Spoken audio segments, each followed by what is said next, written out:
Hello and welcome back to Book by Book, the joy of meeting Jesus in all the scriptures. My name's Steve Nichols and it's great to have you with us for study 7 in Paul's letter to the Romans. 7,000 words that have changed the world.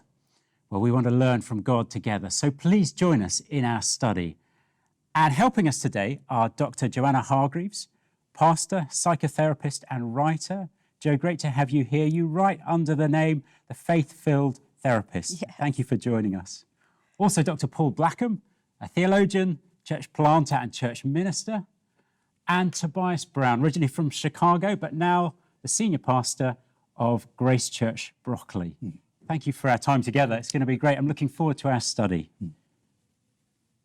We saw last time in Romans 9 that all God's plans and purposes are about trusting in Jesus. In fact, we've seen that throughout the whole letter. There's salvation for anyone who trusts in Christ, first for the Jew, then for the Gentile. But what of those Jews who don't believe? Well, Paul doesn't shrug his shoulders as if he doesn't care about them. Let's join him in chapter 10 and read a few verses together. Pick up a Bible if you have one, turn to Romans chapter 10, and we'll read from verse 1. Paul writes, "Brothers, my heart's desire and prayer to God for the Israelites is that they may be saved.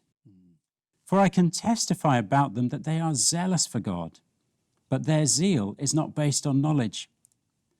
Since they did not know the righteousness that comes from God and sought to establish their own, they did not submit to God's righteousness. Christ is the end of the law, so that there may be righteousness for everyone who believes." Tobias, I wonder if I could begin with you. And with that last phrase, Christ is the end of the law. How is Christ the end of the law? What does that mean? Yeah, before I get to that phrase, I just want to highlight just how much Paul prayed for the salvation of his people.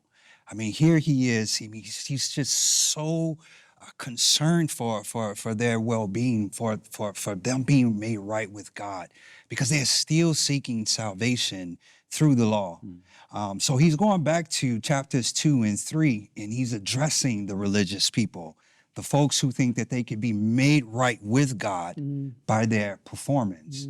And so what he's saying by this phrase is that Christ is the end of the law as a way of righteousness, as a way of being accepted to God.